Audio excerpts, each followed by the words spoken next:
Barabanki teacher सदा में आपका स्वागत है। बिहार शिक्षक भर्ती का जो री एग्ज़ाम होने वाला है जून माह में, उसी के चलते आज हम लोग पुरस्कार की क्लास लाए हैं जो कि करंट अफेयर के लिए बहुत ही महत्वपूर्ण है। इसमें हमने उन सभी पुरस्कारों को शामिल किया है जिससे बीपीएससी क्वेश्चन लगातार पूछता है या पूछ सकता है। और आपने अगर टायर 1 या टायर 2 या टायर 3 का एग्ज़ाम दिया होगा तो आपने देखा भी होगा कि पुरस्कार से क्वेश्चन बीपीएससी लगातार पूछता आ रहा है, इसलिए ये टॉपिक आपके लिए महत्वपूर्ण भी हो सकता है। और रही बात आपके एग्ज़ाम की, तो सुनने में आ रहा है कि एग्ज़ाम की डेट में थोड़ा सा परिवर्तन किया गया है। तो अब आपकी शायद परीक्षा 20 जून के बाद चली जाए, तो उसका जो समय हमें मिल रहा है उसका बहुत अच्छे से यूटिलाइज़ करेंगे। ऐसे ही महत्वपूर्ण टॉपिकों को जो कि आपकी परीक्षा की दृष्टि से महत्वपूर्ण है, ऐसे ही छोटे छोटे वीडियो में हम आपको उपलब्ध कराएंगे करंट अफेयर, ताकि आपके सामने अगर यहाँ से क्वेश्चन बने तो आपका छूटे ना पाए और आप बहुत अच्छा प्रदर्शन करके आएँ, ताकि आप सिलेक्शन की ओर आगे बढ़ें। ठीक है, तो आपके समय को ना बर्बाद करते हुए वीडियो को स्टार्ट करते हैं। और ये क्लास आपके लिए बहुत ही महत्वपूर्ण है। हम उन सभी टॉपिकों को लेके चलेंगे छोटे छोटे वीडियो में, जिससे आपको नंबर मिल सके और आप अच्छा प्रदर्शन कर सके। तो आइए आपके समय को ना बर्बाद करते हुए स्टार्ट करते हैं क्लास को। सबसे पहला पुरस्कार आता है ज्ञानपीठ पुरस्कार। अगर ज्ञानपीठ पुरस्कार पूछता है तो ज्ञानपीठ पुरस्कार के क्षेत्र अगर पूछेगा तो ये आपको पड़ता है साहित्य का क्षेत्र। ठीक है, अगर आपसे पूछ लेता है कि ज्ञानपीठ पुरस्कार के क्षेत्र से संबंधित हो तो वो आपका साहित्य के क्षेत्र से संबंधित है। और दूसरा क्वेश्चन इससे बनता है, एक पहला तो क्वेश्चन इससे बनेगा जो वो बनेगा, या तो फिर आपसे ईयर डाल के पूछ लेगा कि 2023 का ज्ञानपीठ पुरस्कार किसे मिला है, या तो फिर क्रम से पूछ लेगा कि 98वां ज्ञानपीठ पुरस्कार किसे मिला है। तो आप दोनों तरीकों से इसको याद रखेंगे कि क्या पूछ रहा है आपसे एग्जाम में। ठीक है, और जैसा एग्जाम में पूछेगा वैसा आपको आंसर देना है।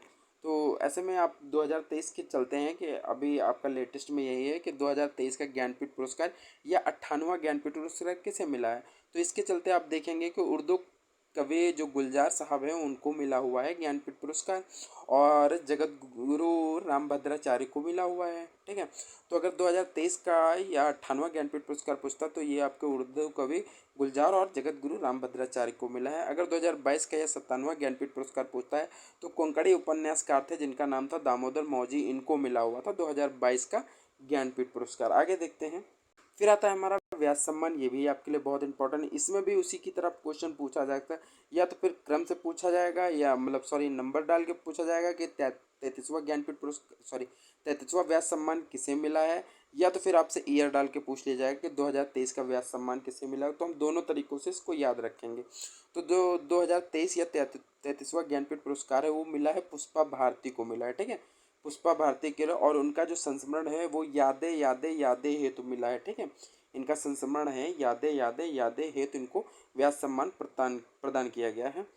अगर आपसे 2022 का पूछता है तो आपको याद रखना होगा कि ज्ञान चतुर्वेदी को मिला है, और इनकी हिंदी कृति थी पागल खाना के लिए इनको दिया गया था 2022 में।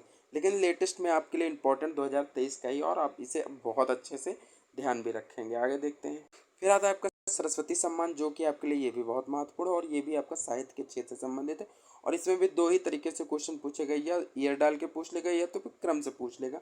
तो आपको दोनों तरीकों से याद रखना है। तो अगर मान लीजिए पूछता है कि आपका सरस्वती सम्मान 2022 का या 32वां सरस्वती सम्मान किसे दिया गया, तो वो आपको दिया गया शिव शंकरी जी को दिया गया, और तमिल पुस्तक है सूर्यवंशम के लिए इनको मिला हुआ है। ठीक है, या 2021 का अगर पूछा जाएगा तो रामदरत मिश्र को मिला हुआ है। मराठी करते थे मैं तो यहाँ हूँ के लिए इनको दिया गया था। आगे देखते हैं।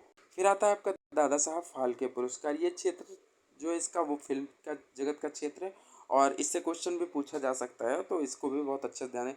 तो 2023 का जो 53वां दादा साहब फाल्के पुरस्कार है वो मिला था वाहिदा रहमान को मिला था, और जो 2020 का 52वां पुरस्कार मिला था वो आशा पारेख को मिला था। तो आपको 2023 का याद रखना है, ये आपके लिए इंपॉर्टेंट है। ठीक है, आगे देखते हैं। Dada Saheb Phalke international film fair award 2024। Dada Saheb Phalke international film fair award 2024 की बात करते हैं। अगर इसमें सर्वश्रेष्ठ फिल्म की बात करेंगे तो जवान मूवी को मिला हुआ है। ठीक है, और इसके निर्देशक जो थे वो एटली कुमार थे। ठीक, और सर्वश्रेष्ठ अभिनेता की बात करेंगे तो इसमें शाहरुख खान थे, और फिल्म जवान थी, इनको पुरस्कार मिला है। और सर्वश्रेष्ठ अभिनेत्री थी रानी मुखर्जी थी, और इनकी फिल्म जो थी वो मिसेस चटर्जी वर्सेस नॉर्वे थी। ठीक है, तो इन सब चीज़ों को आप अच्छे से याद रखेंगे। Dada Saheb Phalke international film fair award 2024 से रिलेटेड है। आगे देखते हैं हम लोग।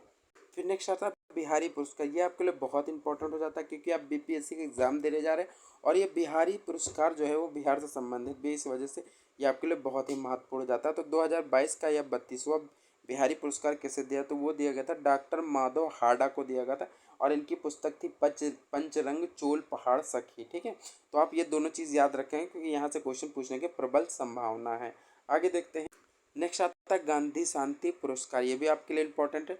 अगर 2021 का आपका गांधी शांति पुरस्कार पूछा जाए तो वो मिला था गीता प्रेस को, गोरखपुर की रहने वाली थी, उत्तर प्रदेश में पड़ता है आपका गोरखपुर। ठीक है, तो ये गांधी शांति 2021 का पुरस्कार गीता प्रेस को मिला था। नेक्स्ट क्वेश्चन देखते हैं। ये देखिए क्वेश्चन आ गया, ये आपका टायर 2 में या टायर 3 में शायद पूछा गया था, कहीं ये पूछा गया, अंतर्राष्ट्रीय बुकर पुरस्कार पूछा गया था, जॉर्जी गर्सो पर डी नोवा को दिया गया था। ठीक है, तो आपका जो ये अंतर्राष्ट्रीय बुकर पुरस्कार है ये आपको पूछा गया क्वेश्चन है, इस वजह से इस टॉपिक को हमने शामिल किया है ताकि आप अच्छे से इसका देख सके और कर सके। ठीक है, तो इसमें बात करते हैं। पहला आता है बुकर पुरस्कार किसे मिला है। ये अंतर्राष्ट्रीय बुकर पुरस्कार, ये नॉर्मल बुकर पुरस्कार है और ये भी साहित्य के क्षेत्र में दिया जाए। अगर आपसे पूछता है कि 2023 का बुकर पुरस्कार को मिला है तो वो मिला है पॉल लिंच को मिला है। किसको मिला है? पॉल लिंच को मिला है। ठीक है, और इनका उपन्यास जो है वो आपका नाम है पैगंबर सांग। ठीक है, पैगंबर साहब सांग के लिए आप पॉल लिंच को बुकर पुरस्कार दिया गया है। ठीक है, फिर दूसरा आता है जो पुरस्कार वो अंतर्राष्ट्रीय बुकर पुरस्कार, इसको अंतर्राष्ट्रीय बुकर पुरस्कार बोलते हैं, क्षेत्रीय साहित्य। और ये आपसे क्वेश्चन पूछा जा चुका है, बिहार बीपीएससी टायर 2 या टायर 3 में पूछा गया क्वेश्चन है। ठीक है, कि 2023 का जो अंतर्राष्ट्रीय बुकर पुरस्कार है वो किसे दिया गया, तो वो दिया गया जॉर्जी गर्सो डिनोवा को दिया गया, जॉर्जी गर्सोपा डिनोवा को दिया गया है और बुल्गारिया की रहने वाली है। ठीक है, और उपन्यास इनका जो नाम है उसका नाम है टाइम सेटलर, जिसके लिए इन्हें ये पुरस्कार दिया गया है। और 2022 के अगर पुरस्कार अंतर्राष्ट्रीय बुकर पुरस्कार के वो मिला था गीतांजलि श्री को मिला था और इनकी जो रचना थी वो थी टॉम और सैंड। ठीक है, आगे देखते हैं। नेक्स्ट आता है सुभाष चंद्र बोस आपदा प्रबंधन पुरस्कार 2024 किसे दिया गया। ये जो पुरस्कार दिया गया वो संस्थागत श्रेणी में दिया गया और ये आपको मिला है 60 parachute field hospital Uttar Pradesh वाले को मिला है। ठीक है, आगे देखते हैं। ये आपके लिए बहुत ही महत्वपूर्ण है। ठीक है, तो ये आपके पुरस्कार हो गए हैं जो कि आपके लिए बहुत ही महत्वपूर्ण है और हमने सब महत्वपूर्ण पुरस्कार आपको करा दिए और आप इनको अच्छे से तैयार रखेंगे और इजीली आपका हो जाएगा। ठीक है, तो आज के वीडियो में इतना ही। अगर आपको हमारी वीडियो अच्छी लगे तो प्लीज़ हमारे वीडियो को लाइक करें और हमारे चैनल को सब्सक्राइब करें। धन्यवाद।